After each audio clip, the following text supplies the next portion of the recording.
Good morning. The January 31st, 2018 Board of Estimates meeting is called to order. In the interest of promoting the efficiencies and order of these hearings, persons who are disruptive to the hearing will be asked to leave the hearing room immediately. Meetings of the Board of Estimates are open to the general public for the duration of the meeting. The hearing room must be vacated at the conclusion of the meeting. Failure to comply may result in a charge of trespassing. Madam Deputy Controller, are there any corrections, additions, or deferrals on the agenda? Good morning. For today's meeting, there are no protests. I have to report the abstentions that have been provided thus far. For the Honorable Mayor Pugh, there are no abstentions. For the Honorable President Young, he will abstain on pages 44 to 45 and pages 61 to 62, item number 6. The Honorable Comptroller Pratt will abstain on page 44 to 45. The items that are on the non-routine agenda are page 74, items 1, 2, and 3. Mr. President, members of the board, those are the abstentions reported thus far, as well as the items on the non-routine agenda. Thank you. Thank you. I would direct the board members' attention to the memorandum from my office dated January 29th, 2018, identifying matters to be considered as routine agenda items together with any corrections and additions that have been noted by the Deputy Controller.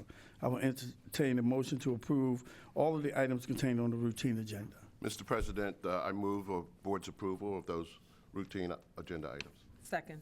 All those in favor say aye. Aye. All opposed, nay. The motion carried.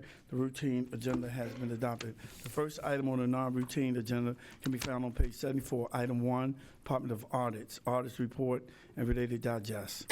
City of Baltimore, Mayor's Office of Information Technology, Financial Audit. Will the parties please come forward?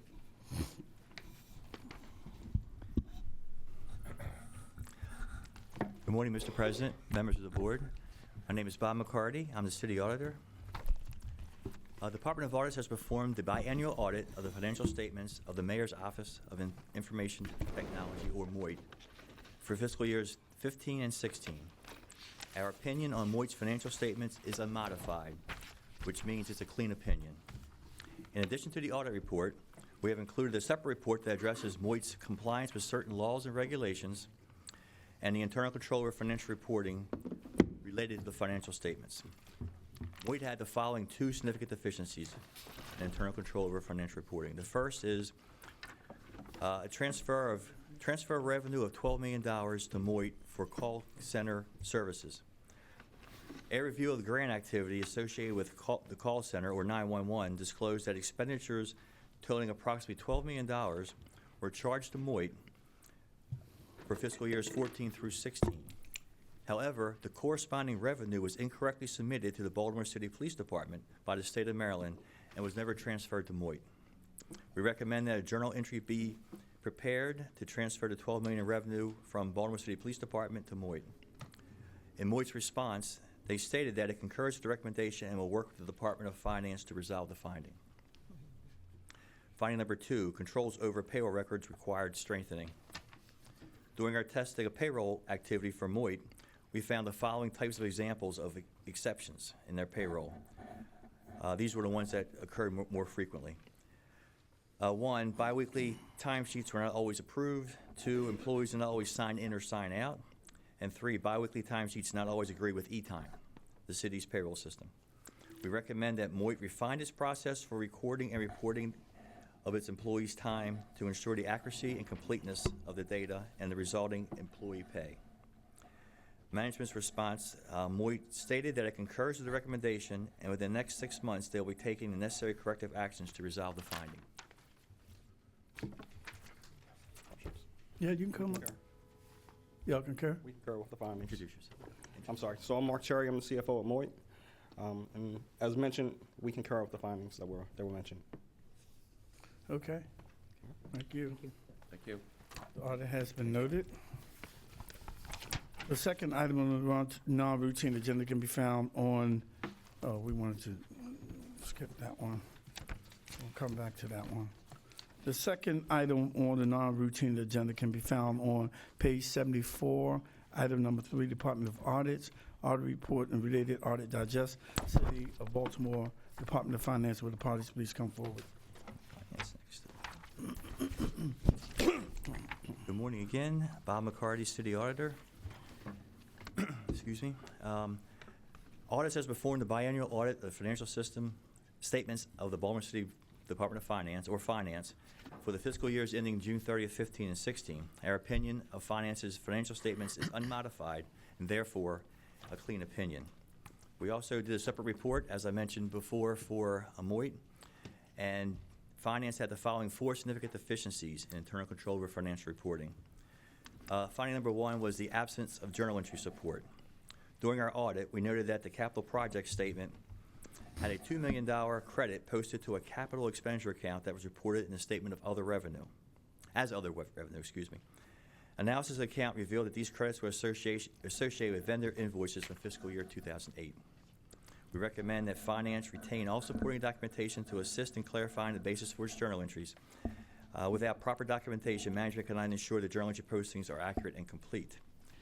Management's response, Finance stated it concurs with the finding and explained that the original entry was posted approximately 9 years ago and the original documentation could not be located. Finance discovered and corrected the error in fiscal year 2015. Finding number 2, controls over claim payments require improvement.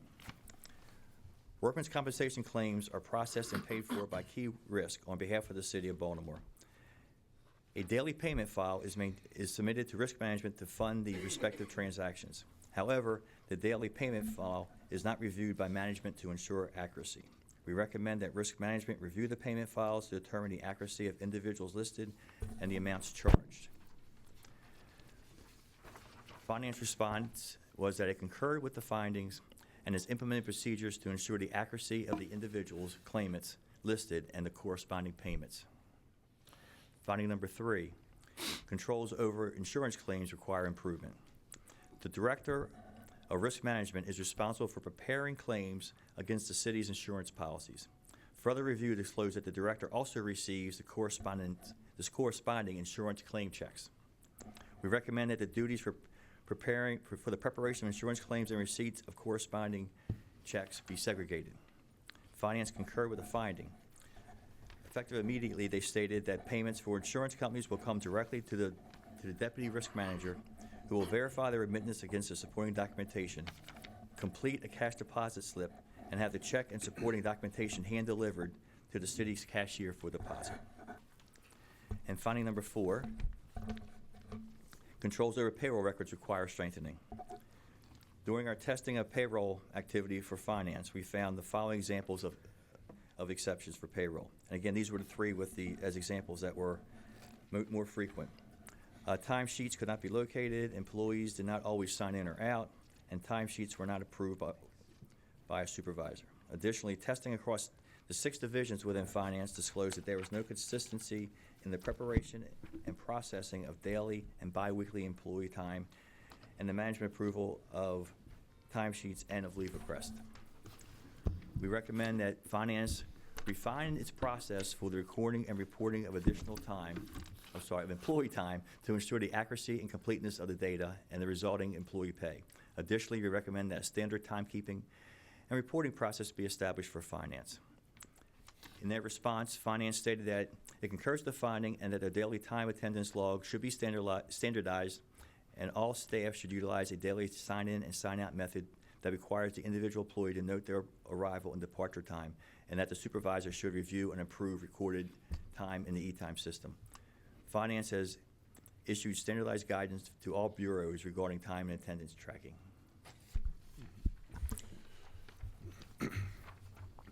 Good morning. I'm Henry Raymond, Director of Finance. I'm pleased to report that no material weaknesses were identified in the Finance Department audit for fiscal 2015 and 2016. There were 4 findings that the department concurs with. Corrective action plans have been developed and implemented. Further, the Department of Audits agreed to the corrective action plans. And finally, the audit was prepared in a responsible manner, and we thank the Audit Department for their cooperation for the audits. Any questions? Thank you. The audit has been noted. Okay, the third item on the non-routine agenda can be found on page 74, item number 2. Department of Audits, Audit Reports, and related Audit Digest, City of Baltimore Department of Public Works, Bureau of Solid Waste, biannual financial audit. Will the parties please come forward? Good morning. John Chalmers, Acting Bureau Head for the Bureau of Solid Waste, Department of Public Works. And good morning, Bob McCarty again. Good morning, Bob. The Department of Audits performed the biennial audit of the financial statements of the Department of Public Works, or DPW, and we did the report just on the Bureau of Solid Waste for the fiscal years ending 15 and 16. Our opinion on DPW's financial statements is unmodified and therefore is a clean opinion. As with the last two, we also had some findings in our separate report. DPW had the following 3 significant deficiencies in internal control over financial reporting. The first is that a grant balance remained open. We noted that a grant account maintained a balance of $5.6 million over the 2-year period, 15 and 16, without any corresponding expenditure activity. Further review disclosed that the revenue has been on the books of DPW since 2007. We recommend that DPW continue to research this account to determine the source and accuracy of the balance. We also recommend that DPW perform a periodic account analysis to appropriately manage all financial activity. DPW in their response stated that it agrees with the finding and explained that the grant cash balance has been present for at least 10 years, and that is the result of revenues generated from citations issued by its Sanitation Enforcement Unit prior to its transfer to HCD in 2007. DPW believes that the unit was to be financially self-sufficient with revenues generated from the payment of these citations. DPW also stated that it now has a fully staffed grants management office, which will have the responsibility for not only procuring grants, but also tracking them. The second finding, a review of DPW's transfer station and quarantine road disposal sites disclosed the following. 1, there were no controls in place to ensure that all vehicles that arrive at the sites are properly weighed and charged for their respective services. 2, the current system permits the administrative staff to recommend credit memos. 3, the administrative staff at the transfer station is responsible for the collection of cash, preparation of the daily deposit, and the verification of the deposit. 4, supervisors are responsible for the daily bank balance instead of using an armored car service. And 5, the camera systems are not operable at either location to act as a deterrent and to support management oversight and control of the operations. We recommend that the weigh station system be revised to initiate the weighing process when the vehicle crosses the scale, or that a counter be installed and reconciled against the daily activity log and deposit. 2, management obtain and review the daily credit report. 3, the duties for the collection of cash, preparation of daily deposits, and the validation of deposits be segregated. 4, an armored car service be utilized to make daily deposits. And 5, camera systems be installed and updated at both locations. DPW, in its response, agreed with the finding and stated that DPW is currently in discussion with their vendor to see if the current system can be updated or a new system can be obtained to automatically record all vehicles making any contact with the scale. 2, DPW has contacted technical support in order to have training provided to administrative staff and managers so that the daily credit memos will become a standard part of its daily reconciliation and validation process. 3, DPW agrees with the collection of cash, the preparation of a daily deposit, and validation of deposits should be segregated. 4, DPW has received a proposal from Dunbar Armored Services to begin service. And 5, DPW has reevaluated its current camera system, and upgrades and repairs have been scheduled. The third finding is similar to the last two, that controls over payroll records require strengthening. During our test of the payroll activity for DGS, we found the following examples. Again, these are the most frequent ones. Payroll documentation was not provided. Employees did not always sign in or sign out. And/or biweekly timesheets were not approved by a supervisor. We recommend that DPW refine its process for the recording and reporting of employee time to ensure the accuracy and completeness of the data and the resulting employee pay. DPW concurred with the finding and stated that it does recognize that any inconsistencies in payroll documentation is undesirable and the Bureau is committed to continuing the safeguards it has put in place so such improvements can continue. That's I agree with the recommendations. Any questions? The audit has been noted. Thank you. Before I make my statement, Councilman Stokes, Chair of Executive Appointments, is here. And I think I've seen Councilman Dorsey. Is he still here? Councilman Dorsey, thank you and welcome to the Board of Estimates.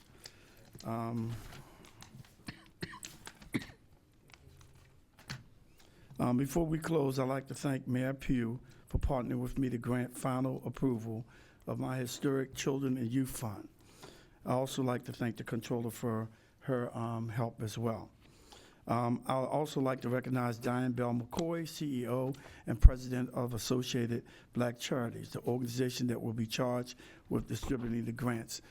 Diane, I know you're up to the task ahead, and I want to thank you for being the receiver of the funds that will be dispersed. So again, I want to thank you.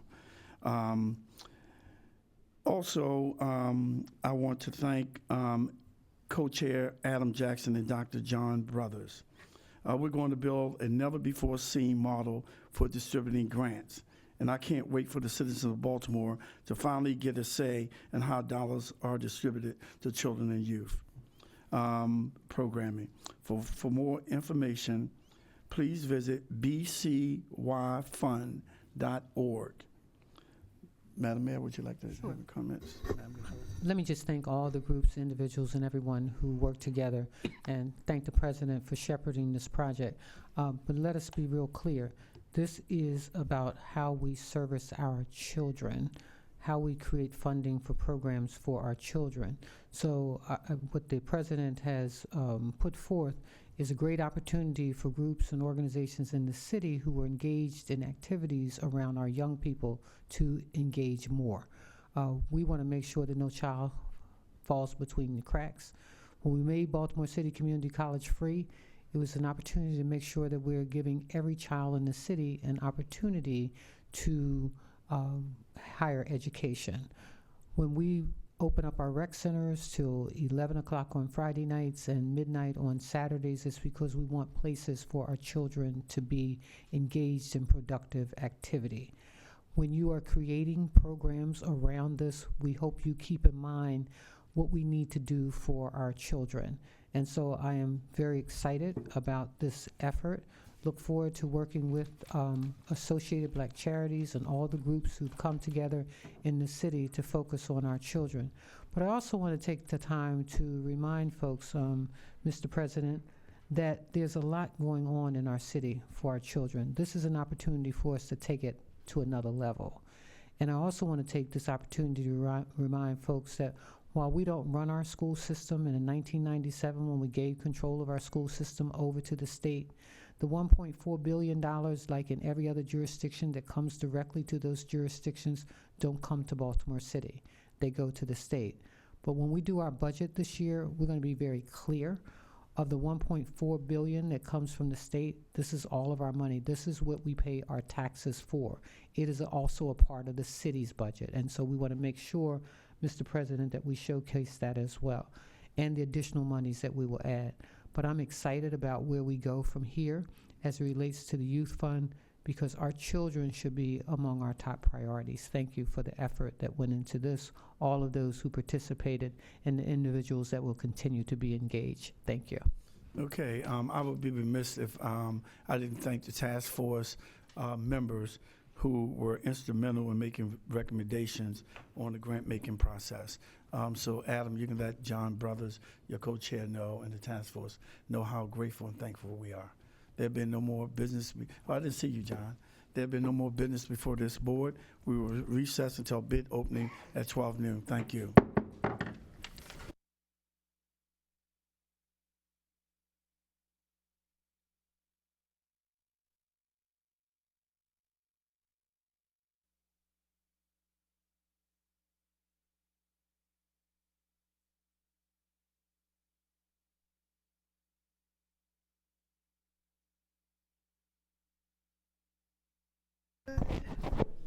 things. I've had it for a while. A little bit of a cold. I think that's what I've said.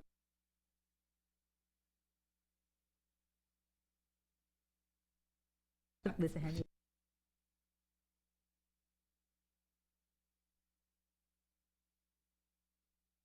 I'll be like this. Listen, if you need some tea, lemon, or some whatever, call me. I'll slap to You'll your door. send it. I was gonna go home early, and I was like, how do I get a 2 o'clock meeting? With who? Really?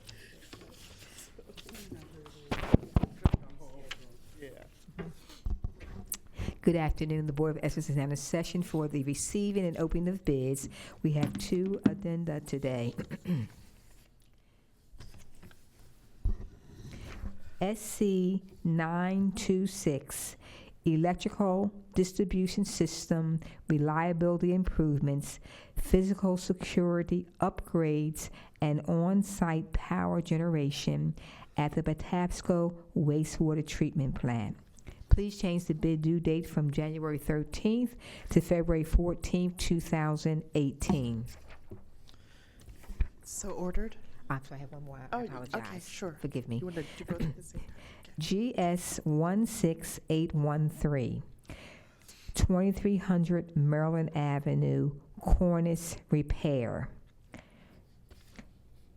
Please change the bid due date from January 31st, 2018 to February 7th, 2018. Those are the addenda for today. Okay, so ordered. Both bid due dates are changed. Yeah, thank you. Okay.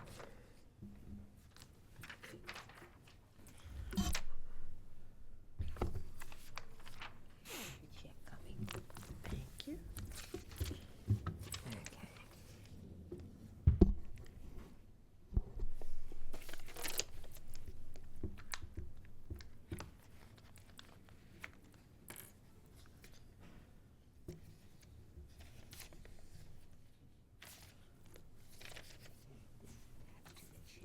It's for B500516. I'll just read the number and then we'll wait. B500516, Steel Track Elevator. A bid bond of 5% of the total bid is required.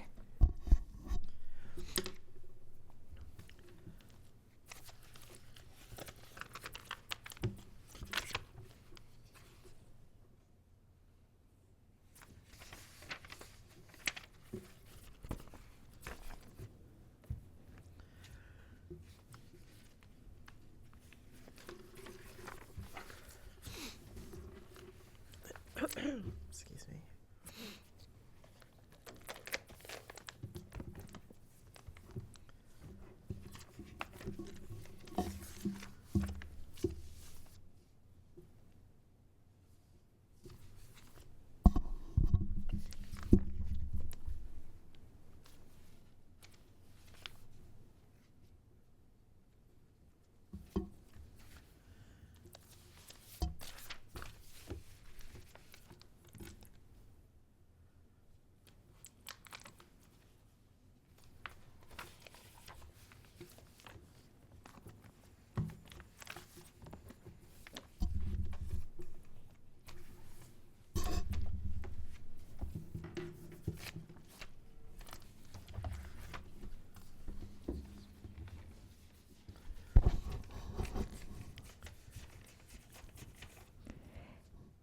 That's it right there.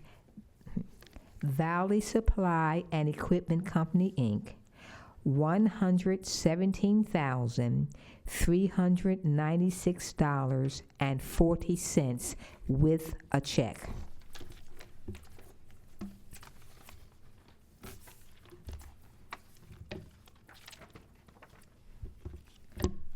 This must be.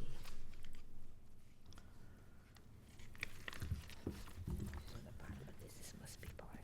I have a question.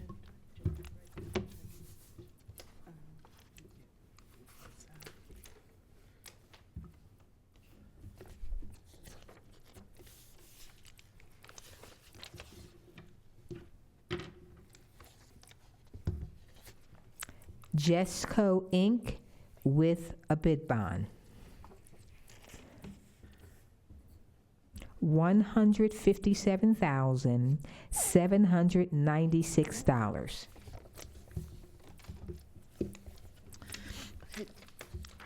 So these are the bids for the steel track excavator, and they're being referred to the Bureau of Purchases. Thank you. All right, okay, that's good. B50005214, 1-ton crew cab dump trucks. No bids were received.